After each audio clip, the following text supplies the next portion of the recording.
Hi friends, నేను మీ దేవిని. Please subscribe my channel. చామంతి 27వ భాగం. వసంతికి మాటలు ఆమె దేవుడు సైతం చెప్పినప్పటికీ వసంతి ముఖంలో మానవతీతమైన ద్వేషపూరిత చిరునవ్వు కనిపించింది. సైతాన్ నిరాకరించినందుకు ఆమె సంతోషించలేదని స్పష్టమయ్యింది. కానీ అప్పటికీ నా భయం మరింత పెరిగింది. ఎందుకంటే నరకంరాజు కళ్ళు నాపైనే ఉన్నాయి. నా మరణం సమీపిస్తుందని నేను అర్థం చేసుకోగలను. కానీ నాకు ఇంకా చాలా పని ఉంది. ఏం చేయాలో అర్థం కాక కాళ్ళు చేతులు మంచులా చల్లబడ్డాయి. కదలడానికి కూడా శక్తి లేదు.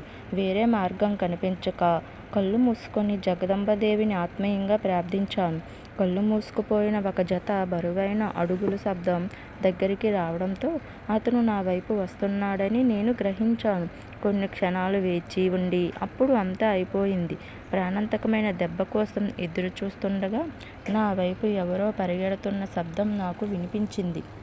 వెంటనే గదిలో పెద్ద శబ్దం గంగాజలంతో నిండిన బిందెను తెచ్చి యజ్ఞ అగ్నిలో పోసి ఆర్పివేశాడు. ఫలితంగా క్రమంగా సైతాన్ చిత్రం నీడగా మారుతుంది. అది చూసి వసంతి గట్టిగా అరిచింది. ఈలోగా నా శరీరం దాని సాధారణ శక్తిని పొందినట్లు నేను భావించాను అని అరుస్తూ దామోదరు నాతో అన్నాడు. జమీందర్ బాబు, మీరు పారిపోండి, వారిని నాశనం చేసే మార్గం కనుగొనండి, నేను ఆపుతున్నాను. అతని మాటల వెంటే నాకు నిజంగానే ప్రాణం వచ్చింది. నేను నిలబడి వీలైనంత వేగంగా పరిగెత్తడం ప్రారంభించాను. నేను ప్రాణాలతో బయటపడ్డా.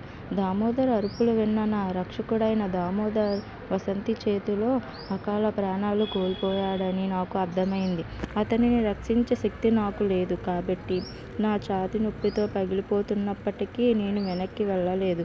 ఇంటి నుండి బయలుదేరే ముందు నేను గమనించిన మరొక విషయం ఏమిటంటే మిగిలిన సేవకుల్లో ఎవరిని నేను చూడలేదు. కానీ వారి తీరిన ఏడుపు నాకు వినపడింది. విడుదల కోసం వసంతి వాళ్ళని అండర్గ్రౌండ్ సెల్లర్లో బంధించిందని నా ఊహ.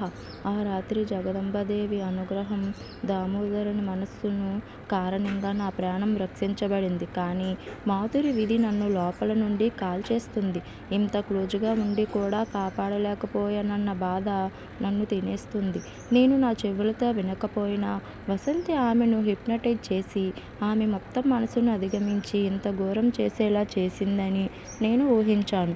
కానీ మాధురి ఎదుర్కోబోయే పరిణామాల గురించి ఇప్పుడు నేను ఆందోళన చెందుతున్నాను. అంతేకాకుండా ఆమె గర్భంలో సైతాన్ సంతతి పెరుగుతుంది కాబట్టి పిల్లల వీధి కూడా ఆందోళన కలిగించే విషయం. గురుదేవుల లేఖ ప్రకారం నా నివాహ గృహం సరిహద్దుల్లో ఈ పాపాన్ని నాశనం చేయగల దైవిక శక్తి యొక్క బీజం ఉంది. ఇప్పుడు నా పని దానికోసం వెతకడం, వాసంతి శాపాన్ని ఓడించడానికి సరైన సమయంలో ఉపయోగించడం. కానీ దానికోసం నేను నా అంతర్దృష్టిని మేల్కొల్పాలి. దానికి ఏకైక మార్గం సర్వశక్తిమంతుడిని బోధించడం. నేను డైరీని ఎంత ఎక్కువగా చదువుతున్నానో 45 సంవత్సరాల క్రితం చీకటి కుట్ర యొక్క రహస్యంలో నన్ను నేను కోల్పోతున్నాను. పదునైన పళ్ళతో ఆ కుట్ర కూడా చాలా నేర్పుతో నాపై దాడి చేయాలనుకుంది. మూగ వసంతిని గుడ్డిగా నమ్మినందుకు నన్ను నేను నిందించుకోవడం మొదలుపెట్టాను. తర్వాత దాదాపు ఆరిపోయిన దీపపు మంటను పెంచి మళ్ళీ చదవడం మొదలుపెట్టాను. 5వ నెల తోట పక్కనే ఉన్న జగదంబ గుడి లోపల అదనపు గదిలో నిర్మించిన కొద్దిపాటి వనరులతో జీవిస్తున్నాను. నాయబ్ అప్పటికే హెడ్ క్వార్టర్స్లో పని ముగించుకొని తిరిగి వచ్చాడు. ఇంట్లో జరిగినదంతా చెప్పగానే వాడు కంగారు పడ్డాడు. ఈ జమీందార్ వంశం, జమీందార్ ఇంటితో అతని సంబంధం చాలా పాతది. మా నాన్న జమీందార్ శశంశేఖర్ కాలం నుండి ఈ ఇంటి నాయబ్ బాధ్యతను అతను నిర్వహిస్తున్నాడు. బాబా మసాయ్ అకాల మరణం తర్వాత నాలాంటి పూర్తిగా వికృతమైన యువకుడికి జమీందార్ వివరాలు నేర్పింది ఆయనే. తన తెలివితేటలతో, విచక్షణతో జమీందార్ లేకపోయినా మా పేరు, శ్రేయస్సు, కీర్తిని కించపరచనివ్వలేదు. నన్ను తన బిడ్డలా కాపాడుకున్నాడు. అడుగడుగున ఏం చేయాలి, ఏం చేయకూడదు అనే విషయాలపై అవగాహన కల్పించారు. కాబట్టి సహజంగానే మా యొక్క ప్రస్తుత దుస్థితి అతనిని వేధించింది. ఈ కష్టకాలంలో కర్తవ్య సేవకుడులా ఈ గుడిలో నాతో ఉండాలనుకున్నాడు. నేను అతనికి చాలా కష్టపడి అర్థం చేయించిన తర్వాత అతను శాంతించాడు. చివరకు నేను అతనిని అతని కుటుంబానికి తిరిగి పంపగలిగాను. అతని భార్య కొడుకు హేమలత గ్రామంలోని అతని పూర్వీకుల ఇంటిలో నివసిస్తున్నారని నాకు తెలుసు. కాబట్టి ప్రస్తుత పరిస్థితిలో నేను అక్కడికి వెళ్ళమని అభ్యర్థించాను.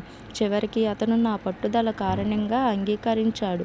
కానీ నాకు ఏదైనా ఆపద వచ్చినప్పుడు నేను మొదట అతనిని పిలుస్తానని నాకు హామీ ఇచ్చాను. అతని మాటలన్నిటికీ అంగీకరించి వచ్చే చైత్ర అమావాస్యకు ముందు వచ్చి నన్ను కలవమని కోరుతూ నేను అతనికి వీడ్కోలు చెప్పాను. 4 నెలలు గడిచాయి. నేను ఇప్పటికీ జగదంబ ఆలయంలో ఆశ్రయం పొందుతున్నాను. సైతానికి వెళ్ళే మార్గం చాలా సులభం. ఎందుకంటే అతను చాలా తక్కువ ఉపదేశంతో చేరుకోగలడు. అతని దయతో చాలా కావలసిన చర్యలు చెయ్యవచ్చు. కానీ అతన్ని పొందడానికి బదులుగా ఒక వ్యక్తి ఆమె ఆత్మను అతనికి అమ్మాలి. కానీ భగవంతుని మార్గం అగమ్య గోచారం. అతని దయా కష్టాలు త్యాగం భక్తి ద్వారా మాత్రమే కలుస్తుంది. కానీ ఒక్కసారి అయినా కరుణను పొందితే ప్రజలు మోక్షాన్ని పొందుతారు. నాకు మోక్షం లభిస్తుందో లేదో నాకు తెలియదు. కానీ ఇప్పుడు నా జీవితంలో ఉపదేశం మాత్రమే అని చెప్పగలను. గత 4 నెలలుగా నేను నా గురుదేవుని నుండి నా హృదయపూర్వక భక్తితో పొందిన జ్ఞానాన్ని ప్రస్తావిస్తూ భగవంతుని అన్వేషణకు అంకితమయ్యాను. ఎందుకంటే నా ఇంటిలో మొదలయ్యే భయంకరమైన సంఘటన కోసం మొత్తం సృష్టి బాధపడవలసి ఉంటుందని నాకు తెలుసు. నేను సంపాదించిన జ్ఞానం నుండి నేను అర్థం చేసుకున్న ఒక విషయం ఏమిటంటే విధిని ఆపడం నాకు అసాధ్యం. కానీ నేను దాని వేగాన్ని తగ్గించగలను. నిన్న రాత్రి నేను మాతృ ఆరాధనలో నిమగ్నమై ఉన్నప్పుడు జ్ఞానంలో ఉన్న ఒక అందమైన కాంతివంతమైన మహిళను నేను చూశాను. నా ధ్యానం విరిగిపోయింది. మనసు సంచలమైంది. అటువంటి దివ్య తేజస్సు గల స్త్రీ ఎవరు? నేను ఆమెను జ్ఞానం ద్వారా ఎందుకు చూశాను నాకు తెలియదు. చాలా కష్టపడి నన్ను నేను స్వీకరించి ధ్యానం మీద మళ్ళీ ఏకాగ్రత పెట్టాను. ఇప్పుడు ఒక అద్భుతమైన విషయం జరిగింది. మళ్ళీ నా మూసిన కళ్ళు ముందు ఆ తేజస్సు గల స్త్రీ ముఖం కనిపించింది. అప్పుడే ఎవరో నా చెవిలో గుసగుసలాడారు. రాజేశ్వర పాపాన్ని నాశనం చేసేవాడికి మార్గాన్ని సిద్ధం చెయ్యి. ఈ స్త్రీ మీ కుటుంబాన్ని మీ ఇంటిని శుభ్రపరుస్తుంది. కానీ అది దైవ సందేశమని నేను భావిస్తున్నాను. అలా అయితే నేను ఆ ఆజ్ఞను తప్పక పాటించాలి. నేను చాలా కాలం క్రితం గురుదేవు నుండి నేర్చుకున్న పురాణంలో వివరించిన ఒక ప్రత్యేక నియమం నాకు గుర్తుకు వచ్చింది. దేవతను మేల్కొల్పడం ద్వారా భక్తుడు ఆమె కరుణ ద్వారా పొందిన శక్తిలో కొంత భాగాన్ని నిలుపుకోవచ్చు. అయితే సాధువు యొక్క ఉద్దేశం స్వచ్ఛంగా ఉండాలి. కొన్ని గొప్ప పని కోసం ఈ ఆచారాన్ని తప్పనిసరిగా నిర్వహించాలి. లేకపోతే దేవత యొక్క కోపం కారణంగా మరణం అనివార్యం. ప్రస్తుత పరిస్థితుల్లో ఇదొక్కటి పరిష్కారమని భావించి ఆచారాన్ని నెరవేర్చడానికి నియమాలను అనుసరించడంపై దృష్టి పెట్టాను. నిన్న పాల్గొని అమావాస్య రోజున నేను సుదీర్ఘ శ్రమకు ఫలితం పొందాను. నేను ఆదిశక్తి మహామాయాదేవిని దర్శించాను. ముఖాముఖి కాకపోయినా వెలుగు రూపాన్ని ధరించి నాలాంటి అతి అల్పమైన మానవునికి దేవి ప్రత్యక్షమైంది. లైట్ల సమూహంతో చేసిన విగ్రహం నాకు ఒక కాడను ఇచ్చింది. భవిష్యత్తులో జరగబోయే భయంకరమైన సంఘటన గురించి చెబుతుంది. దీని దుష్ప్రభావం మొత్తం మానవ జాతిని నాశనం చేస్తుంది. మట్టితో చేసిన కుండ చాలా సాధారణమైన కుండలా కనిపించినా అది మామూలు విషయం కాదు. ఇది దేవి మహామాయ యొక్క శక్తి కళాస్ బ్రహ్మాస్త్రం యొక్క ఒక రూపం. ఆమె నాకు శక్తి కళాస్ ఇచ్చింది.